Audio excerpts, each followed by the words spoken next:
Scapa Flow at dawn. Meanwhile, in the fjord...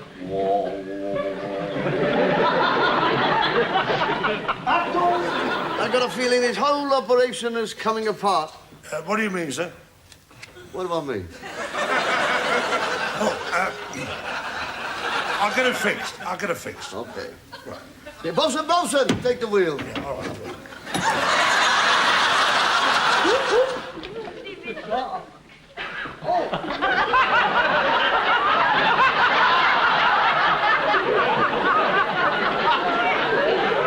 Well, that got through the net all right. Return to base.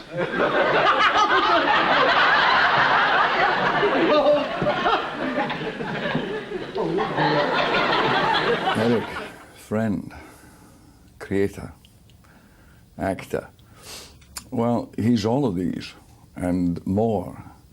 In fact, we go back a very, very long way, Eric and I, apart from golf. I don't really see enough of him. Are you sure your tail's stuck in the tap? Yeah, of course I'm sure it's stuck in the tap. I'm sitting here facing it. I wouldn't say Eric is an actor because he always is dealing with Eric Sykes.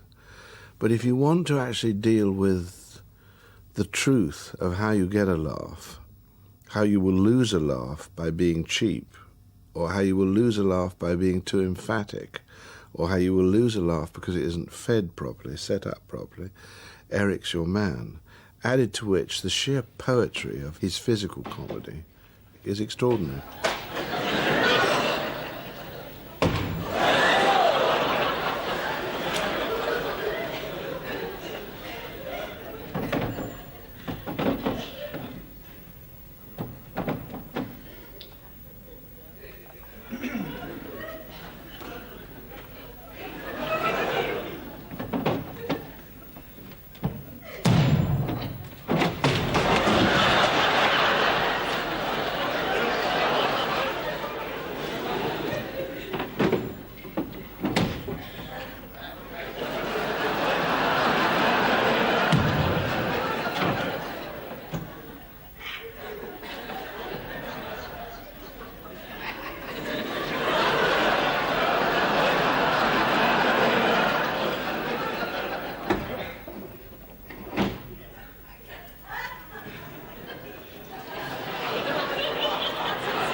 He was like my first comic hero. He's the first guy that I wanted to imitate. I think that's what I identified with, I suppose, at that age, the physicality of what Eric was doing, because, you know, it was sort of quite awkward, but not. I don't know. I think I kind of felt a little bit like that. You see, the trouble is with him, he's accident prone.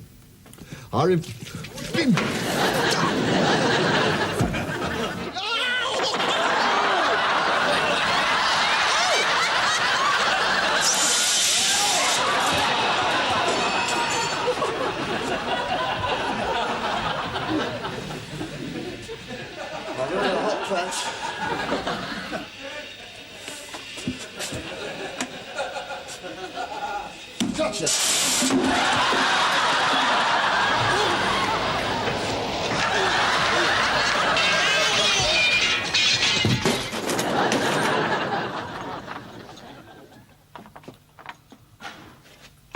Show's going well. Writing comedy stuff, it precludes you for anything else. So, like, I find difficulty. The only thing I can do easily is to switch the light on and off. But other than that, if a plug goes or something like that, my wife would never say, you got to fix that. She always gets some men in, you know, even if it's a switch of television on and off. And then that, you're not an electrician.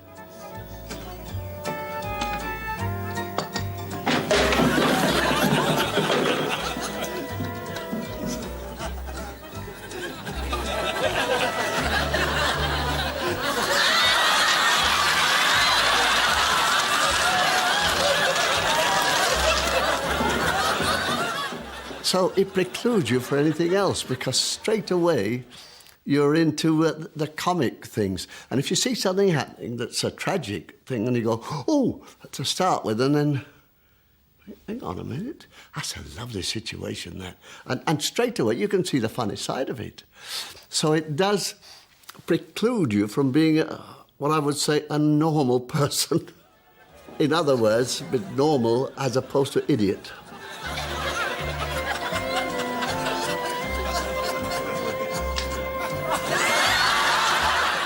He's a very vulnerable man. He's a very vulnerable personality. I think, you know, we have in our office a wild horses list. That list is full of people who wild horses wouldn't get the punters into the theatre to watch. And you'll find that all of those people on the wild horses list are people who lack vulnerability. And the people who are top of the other list are the people with vulnerability, the people who've stayed throughout the years, year in, year out. And, of course, top of that list has to be someone like Eric Sykes.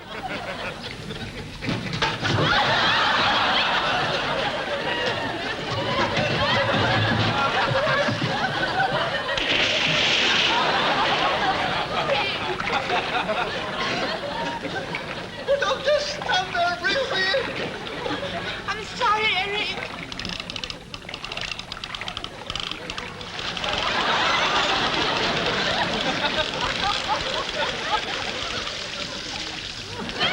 Innocence, but with a roguishness about him. There's a little bit of the rogue about Eric, you know. Lovely party, isn't it, Mr. Bloom? I suppose it is. I haven't had a chance to have a look. And certainly in all his performances, he's got a twinkle. In the eyes that he can't see through, there's the biggest twinkle on the West End stage. Such a look into his eyes and it's all there.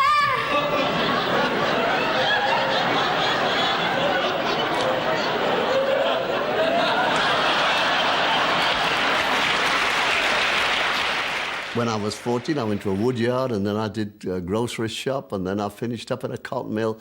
And then the war, luckily, came along, so I joined it because there was no future in a cotton mill. And I was of age, and I thought, they need me now. Now, when that war was over, we were in Schleswig-Holstein. They put a notice up on the board, all those with theatrical experience, put their name down. I put my name down, because it's either that or the cookhouse. I could have been a chef at the Savoy now. Head chef, mind you. Anyway, I put my name down. I went along, and it was Bill Fraser holding an audition. Well, I didn't know who Bill Fraser was. And I said, I do an 8-minute drunk act without saying a word. He said, oh, well, you're in. And small kid there in the corner light, I said hello to the rest of the lads. I lit up. I was in theatre, you see. I was the ace amateur. Eric, you're drunk. I hope so, Mem Sab. I have spent a long time at it. And you know who was writing the shows? Dennis Norden. He didn't do anything very much. But he had the presence, and he had this unusual quality. And it was only when you got to know him that you realized he had this gift of picking up the essence of people's dialogue and the essence of the way they moved. And when I say the essence of it, I mean he would take one little economical segment of it and reproduce that with 2 or 3 other words, and suddenly you've got the whole situation, but from a comic slant.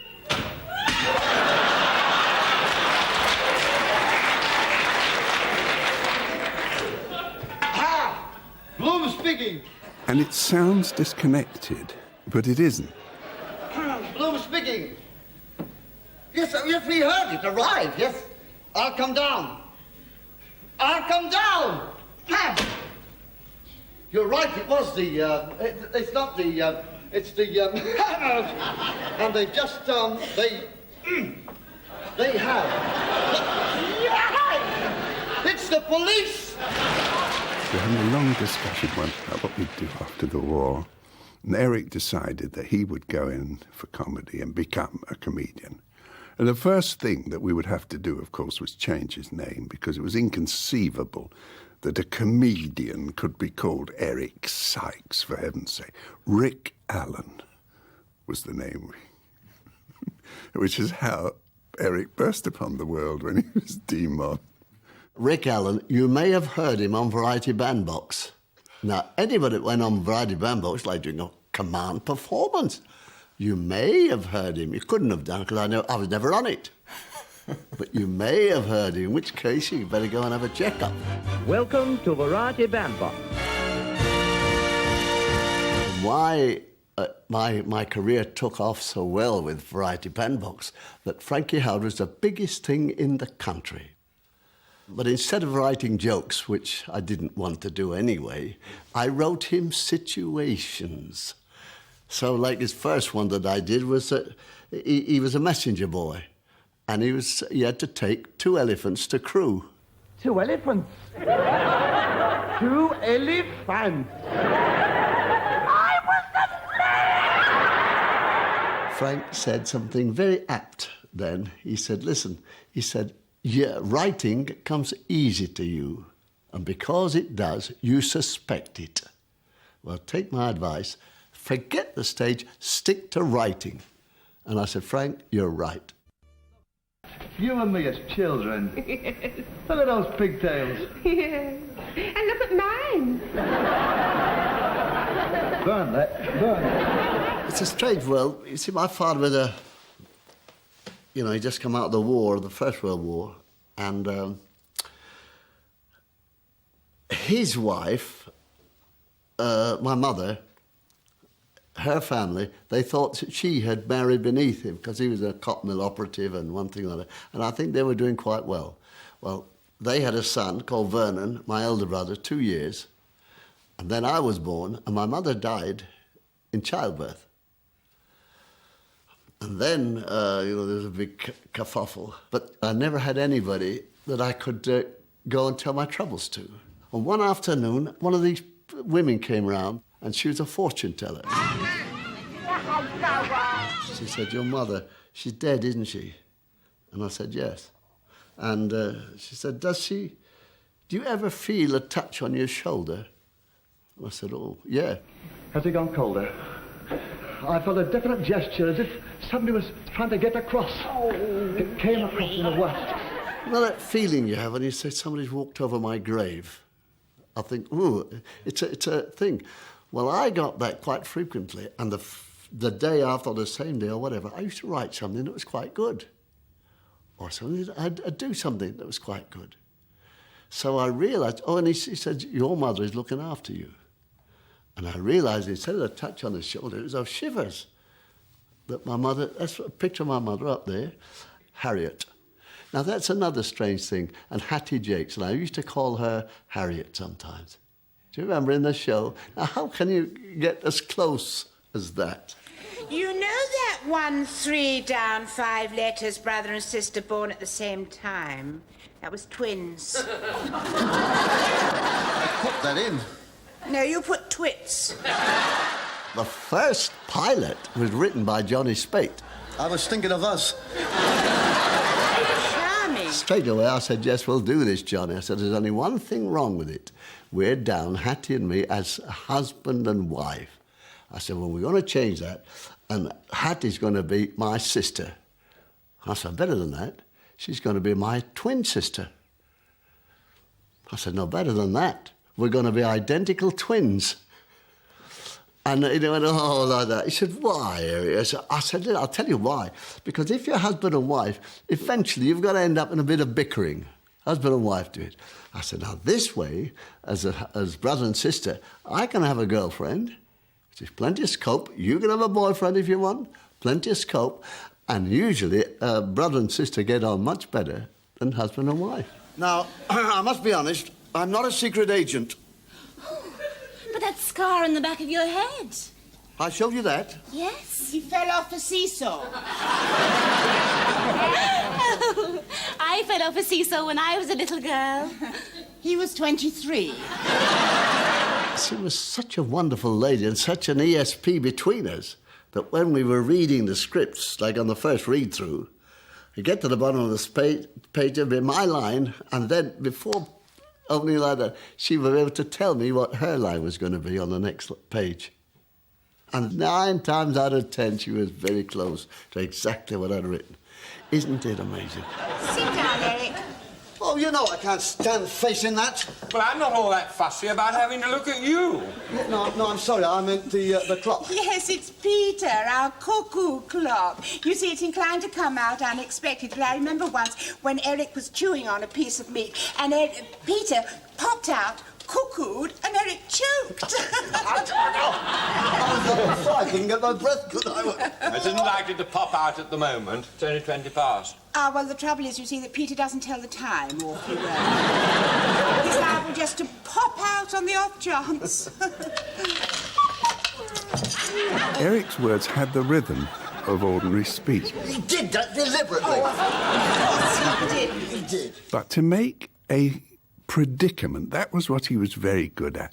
Predicaments, minor predicaments, and then making it last 30 minutes, because they lasted 30 minutes, 30-minute programmes in those days. As soon as we've eaten, I'll take you down to the police station, OK? All right, then. Right, then. Aha. Now, that's a snag. There's a snag here. Just a minute. Sit here. Right? Go on.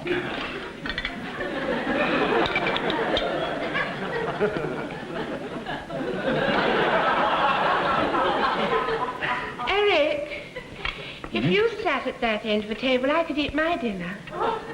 Yeah, I know. Well, when I've finished, we'll go down. It's just as long as long, isn't it? Just a minute. Get that plate. Get that plate. Get that plate. Put it there. There we are. OK? Yes, it's nice and salt. Yes. Do you want salt? I don't want salt, please. No. Salt? I don't want you died over there. Now. Okay, now, can we get going now? Bread. I know you like bread. All right, we'll have some bread. There we are. Right, are you quite all right now? Yes. Honestly? Oh, just... I'd like to think of a funny situation and then write a script around it. Like the handcuffs one, which is probably one of the most famous ones, was done because Hattie and I used to do things like charities, a police charity. And at the end of it, they gave you a pair of handcuffs, like with it inscribed on what the police charity was and why they'd done it, and a truncheon, you know, with a thing. So anyway, Hat's got 2 little children, one of them called Robin. He's fiddling around with these handcuffs. Of course, he gets locked in them, and she hadn't got the key. The key, I put it down here. With the rubbish? With that rubbish. I put it in the boiler.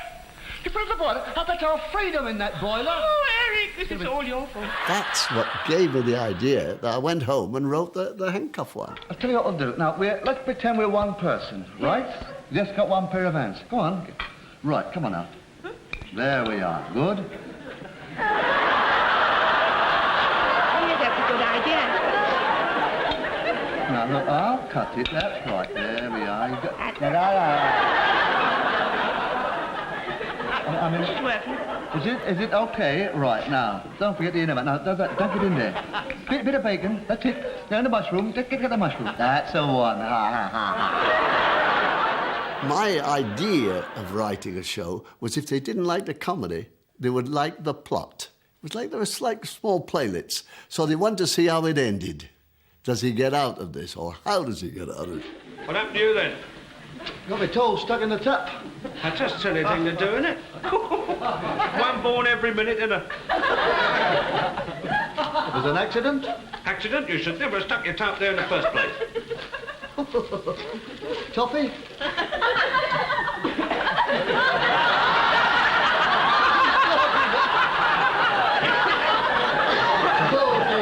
How do you manage that then? Oh, there was a £1 note in there. What's that? Oh, I don't know how to get my flipping hand out, do I? Might be an IOU. It's not as silly as yours, though, mate, is it? Toe stuck in a vase, have I?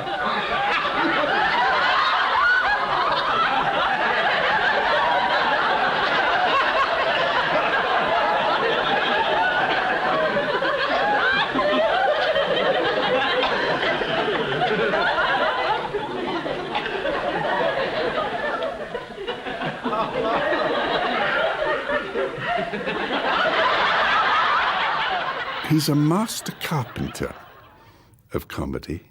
All the joins are hidden, and he builds on a premise, and it's always neatly finished. And I relish that more and more. And in these days of sort of 12-second sketches, the idea of somebody making something last, and it builds and it's crafted, and it was going towards that point all the time, but you didn't know. Oh, thank you, Doctor. That was marvellous. Look, I can see colour coming back. I can wiggle it a bit now. Ah, splendid. Well, don't you do anything so foolish again. I won't, Doctor. Thank you very much. That, to me, is comedy. But that's what I like to do with all my twists. So that you know at the end, oh, he's going to do... He's what? Oh, well, that's funny. I know what you were thinking. You know, and so you've got another fan. I mean, for instance, the cat up on the roof, and I gone out to look for it. That grass wants cutting. Now I go back to the wrong skylight and get down into, like, an au pair woman's bedroom. We're all taken down to the police station, as we are, in dressing gowns, pyjamas and everything like that, and all lined up because we all have to show our right leg because that's the only part of him she saw. So she's going to try now, this is the last scene almost, to identify it. And I'm just at the back there, and I call over the inspector, and he said, could you just have a... Oh, I see. Yeah, all right, you can go then. Thank you. Right. Good night, Mr. Hitchcock. Then when I come home, Hat said, how did you get out of it? I used my love hat. And also thanks to Plunger, the wonder suckle fixer. What you talking about? They were happy days. And I'll tell you what, everybody was happy on this show because it's always been my medium that you don't do a comedy unless you're all friends, unless the atmosphere is right. If there's any niggle in it, like, cut it out at source. I think it sums him up when Hattie died. The BBC wanted him to still go on and write a script with a woman moving in next door or, bringing another woman into the script. And he wouldn't. He said, Hattie's gone and that's the end of it. And, as an actor and a writer to turn down a lot of work like that, it's immense integrity. And he didn't. And people whilst I've been looking after him, people have asked him to do something that borders on a sister. And he won't touch it. Not at all. And I think that sort of tells you a lot about the man. I'm not in the habit of imagining grown men in their... You wash your hands, Eric, please. Behave yourself. What are you? Oh, bless her, just talking about her makes it, what a wonderful life I've had. Don't forget, that series ran for 20 years, and that's a third of any normal person's life. It'll be a third of my life in a few years' time.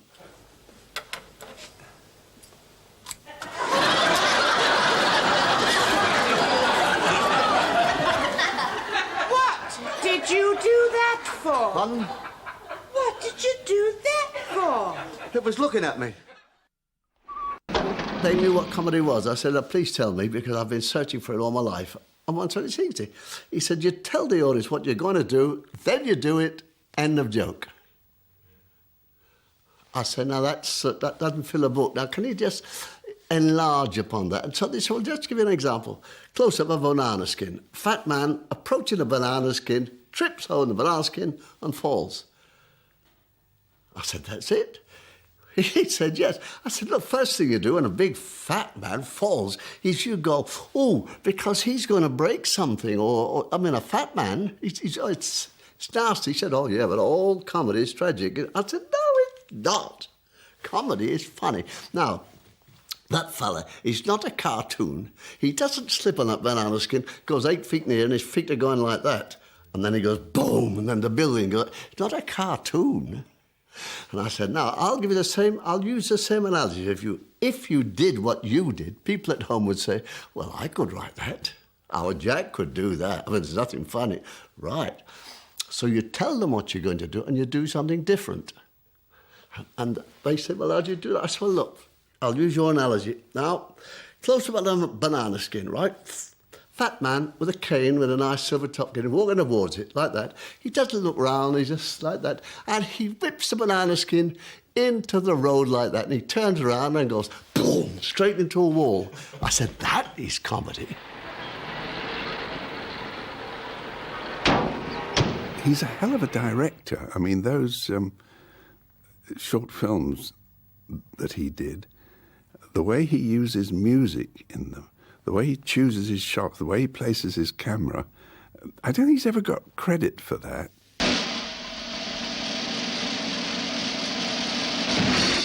So it's simpler than writing jokes and much more satisfying. That thing of sitting on the end of the plank, that big lorry drives off and he's left out in the air. Before he can get off, the car starts off. I know that that's a stone bonker. For instance, when the plank's gone off the top of the car, it writes itself. Isn't it strange that this, another genius of comedy, who trusted Eric, who didn't say, I wouldn't do that, you know, or this is the way I would do it. He has this gift of inspiring trust among other funny people. What about the Watkins invoices? Don't you raise your voice to me, Bloom. Don't you raise your voice to me. I'm the one who's going to have a word with you about the Watkins invoices. Did you see Mr. Watkins? Yes, Did you take the facts and the figures? Did you see...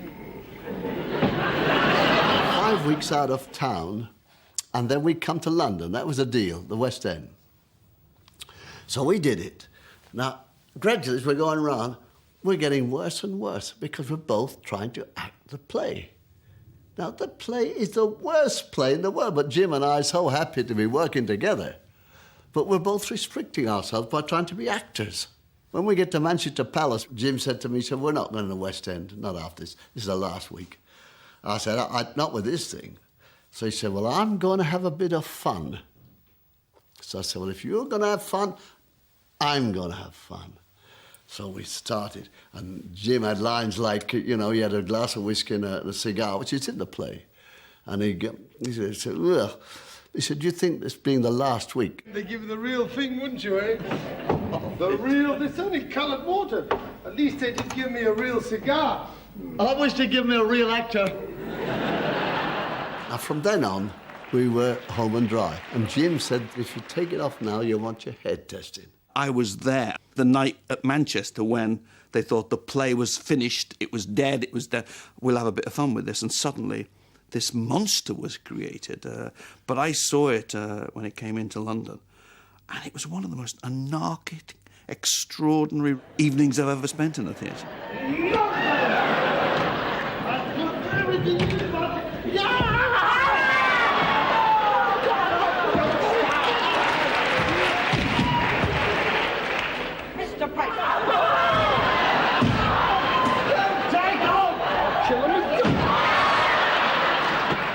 I don't know anybody who has such resilience, because he had a rotten deal with the hearing, and when he was doing the play with Jimmy Edwards, you know, and Jimmy used to play these terrible jokes on him. I saw the play a few times. Jimmy Edwards used to turn his back so that Eric couldn't hear the cues, but Eric would wait until his neck stopped moving, then he knew he had to speak. So then he got the idea of moving his neck muscles so he could go. And I would answer. He said, no, I'm not seeing it. So that's how we did it. And fine. And then he told everybody. Because you've got to explain why, because he's deaf at the post, you know. Don't play with your zip, I've told you before. That can lead to deafness, old friend. These have listening glasses. They've got a battery in them, and they get bone conduction. It's against the head. It doesn't go in the ear, because if it goes in the ear, then it doesn't do me any good. But it's bone conduction like that, and they're brilliant. If I turn that way, I can get the shipping forecast. Hang on, somebody's ordering a minicab. Hello, hello. Hello, hello. Good audibility. You know, for 25 years, when I used to take the hearing aid out because it was when I was doing a lot of visual stuff, the danger of it flying out.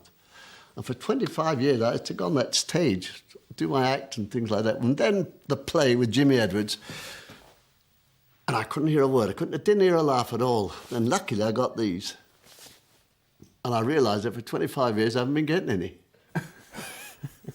Laughs. I've known Eric now for close on 40 years, known him well. And as you know, for the whole of that time, he suffered from severe deafness. Eric is the last person who would say he'd suffered, of course. He doesn't say he does.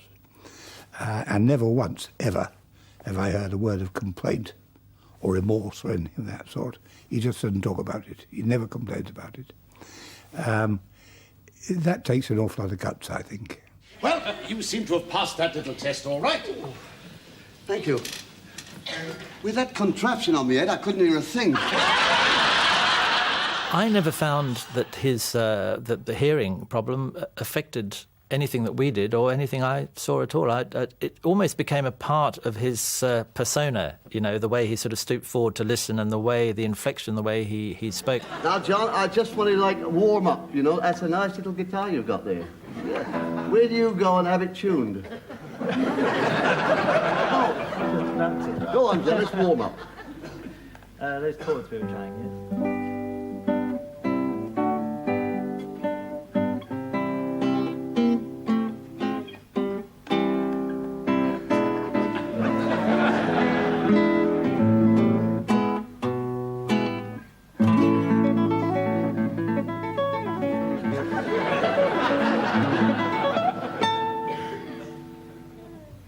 What's she trying to prove? Comedy music have this one abstract quality in mind. Comedy, OK, often uses words, music uses notes. But the way, the effect of these things is abstract. It's an abstract language, music. Notes are not words. And the expressions and the timing in comedy are, in a sense, something that's very difficult to describe. You know, how can you describe sometimes why something is funny? So musicians are themselves great appreciators of comedy. And as someone like Eric, who's so wide-ranging in terms of timing, expression, has loads of fans and followers amongst musicians.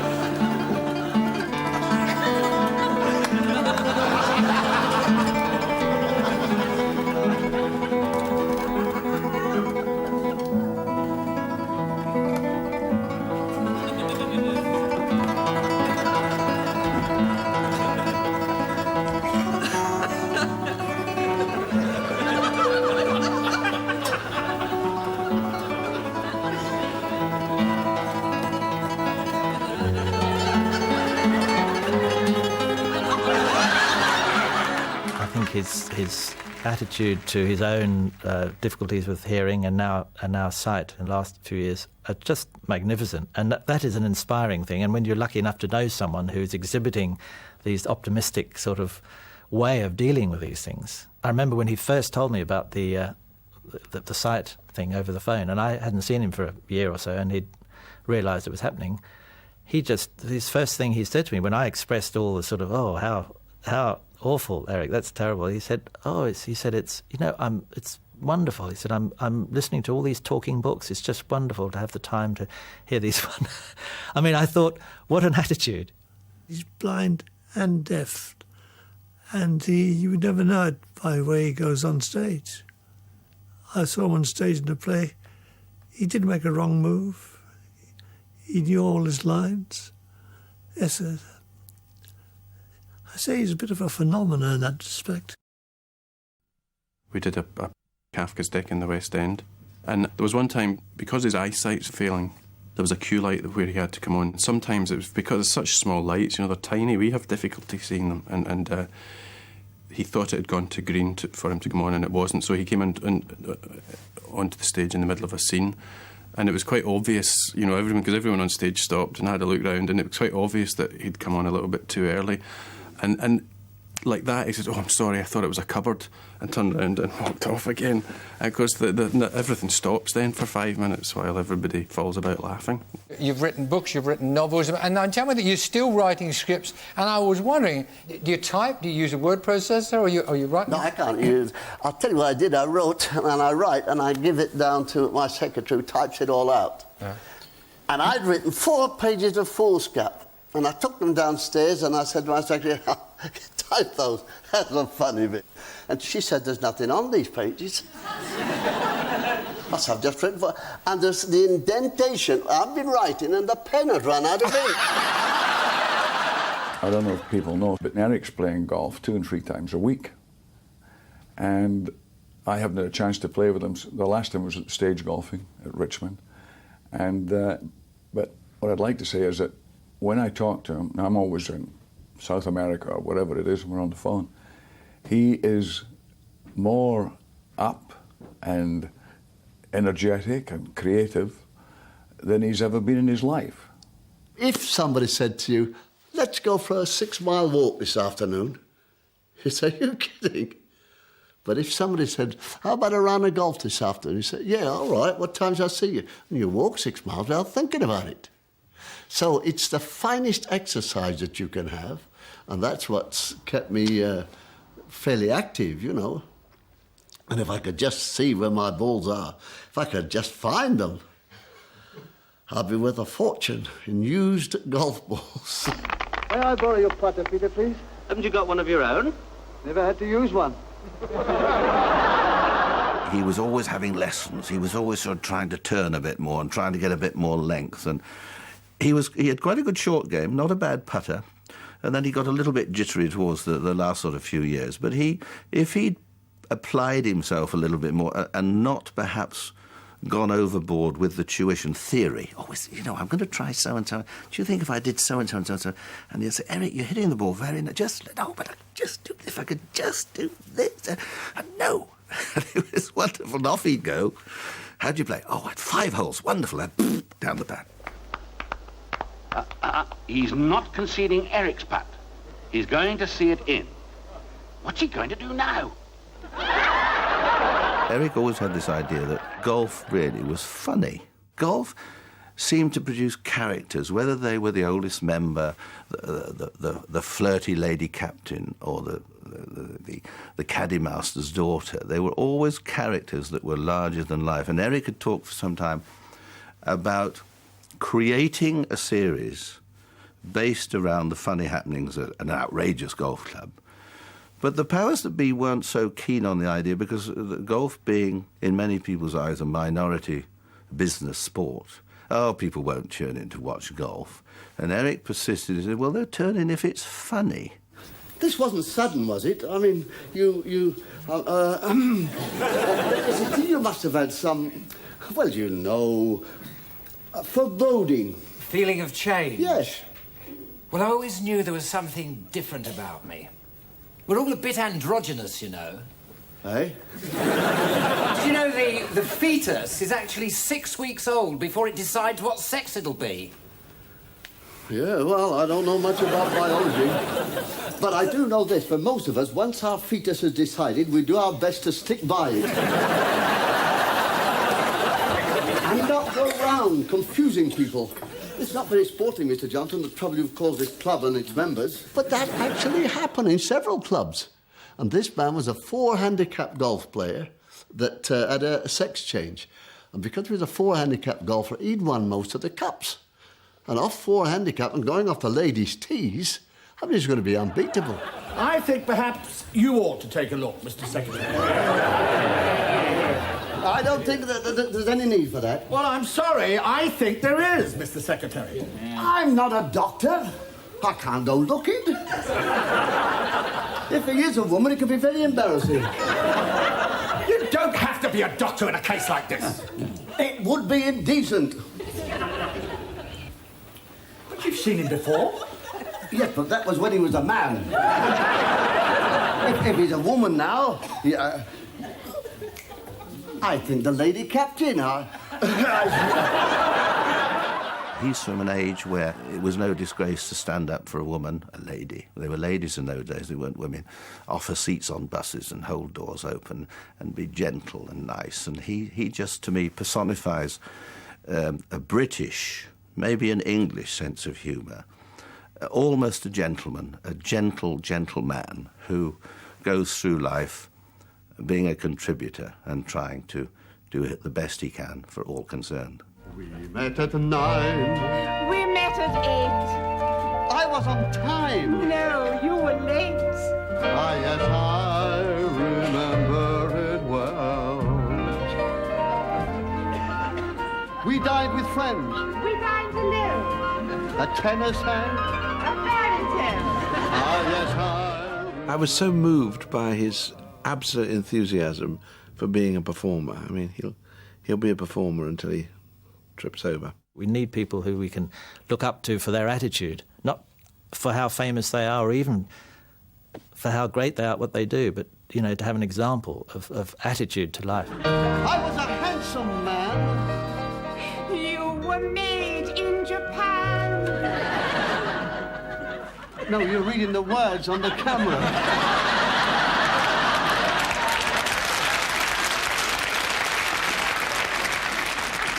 Your words are underneath on a placard. Oh, yes. Many, many years ago, he said to me, you know my philosophy? And I said, no. He said that in every dustbin there's a daffodil. Think about it. It's a marvellous thing, and that's how he goes on. He ought to get a medal for courage. You wore a gown of gold.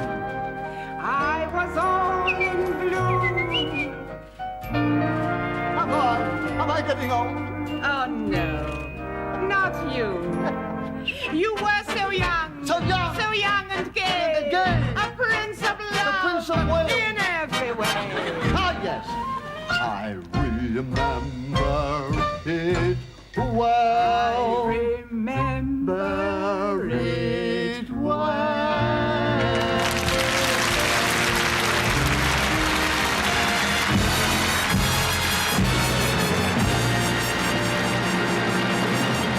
As far as being a hero is concerned, I wouldn't consider myself a hero. I think I've been well paid for having a very good life. And I just thank God and my mother that it's happened that way.